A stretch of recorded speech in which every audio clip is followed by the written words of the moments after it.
Hi అండి, నమస్తే. ఇవాళ వీడియోలో చాలా హెల్దీ బ్రేక్ఫాస్ట్ అయితే చూపించబోతున్నాను. ఈ రెసిపీ అయితే మీరందరూ కూడా తప్పకుండా ట్రై చేసి చూడండి. టేస్టే కాదు, హెల్త్కి చాలా మంచిదండి. ఎండాకాలం వేడికి తట్టుకోవడానికి రకరకాల కూల్ డ్రింక్స్ అలానే జ్యూసులు తాగుతూ ఉంటాం కదా. అవేమీ కాకుండా మార్నింగ్ కప్పు టీ బదులు ఒక్క కప్పు ఇలా చేసుకొని అయితే తీసుకోండి. చాలా హెల్దీ అండి. ఈ రెసిపీ ప్రాసెస్ కూడా చాలా సింపుల్గానే ఉంటుంది. ముందుగా అయితే స్టవ్ ఆన్ చేసుకొని స్టవ్ మీద పాలు పెట్టాలి. నేను ఇక్కడ పావు లీటర్ వరకు పాలు తీసుకున్నానండి. పావు లీటర్ పాలకి నేను ఇక్కడ చిన్న గ్లాసులో వాటర్ అయితే తీసుకొని యాడ్ చేసేసాను.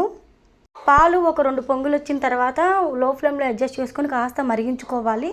ఆ తర్వాత వాటర్ యాడ్ చేసేసుకొని నెక్స్ట్ వచ్చేసి మనం ఇక్కడ సగ్గుబియ్యం నానబెట్టి తీసుకోవాలండి. ఒక 10 నిమిషాల వరకు నానబెట్టిన సగ్గుబియ్యం, అలానే ఓట్స్ అయితే వేసుకోవాలి.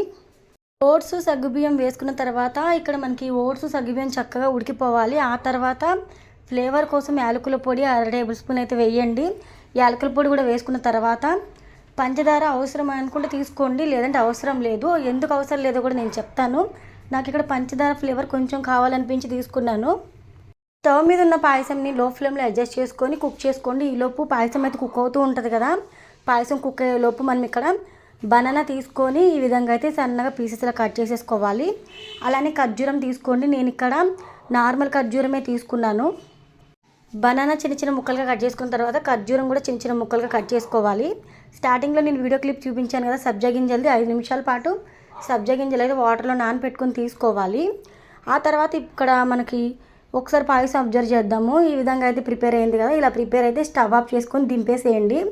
స్టవ్ ఆపిన తర్వాత మనం తీసుకున్న ఫ్రూట్స్ అంటే బనానా, అలానే ఇక్కడ ఖర్జూరం తీసుకున్నాను కదా, ఖర్జూరం కూడా వేసేసుకోవాలి.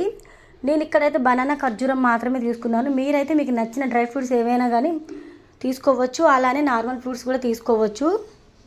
ఇప్పుడు నేను ఇక్కడైతే నార్మల్ ఫ్రూట్స్ అయితే యాడ్ చేసేసాను కదా. యాడ్ చేసిన తర్వాత ముందుగా నానబెట్టిన సబ్జాలు ఉన్నాయి కదా, సబ్జాలు కూడా వేసేసుకొని ఒకసారి కలుపుకోవాలండి. సబ్జా గింజలు ఒంట్లో వేడిని తగ్గిస్తాయి. ఈ విషయం మనందరికీ తెలిసిందే. సో ఈ విధంగా అయితే పిల్లలు పెద్దలు ఇష్టపడి తింటారు. నార్మల్గా సబ్జా ఎవరు ఇష్టపడరు.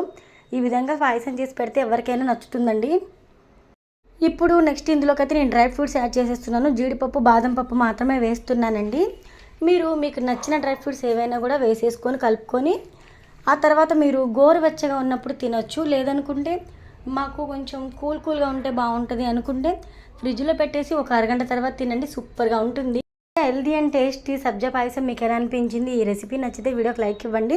లైక్ ఇవ్వడం వల్ల కొత్త వాళ్ళు కూడా నేర్చుకునే ఛాన్స్ ఉంటుంది. అలానే మీ ఫ్రెండ్స్కి, రిలేటివ్స్ ఇలాంటి హెల్దీ అండ్ టేస్టీ రెసిపీస్ కోసం మామ్స్ కిచెన్ రెసిపీ ఛానల్ని సబ్స్క్రైబ్ చేయడం మాత్రం అస్సలు మర్చిపోవద్దు.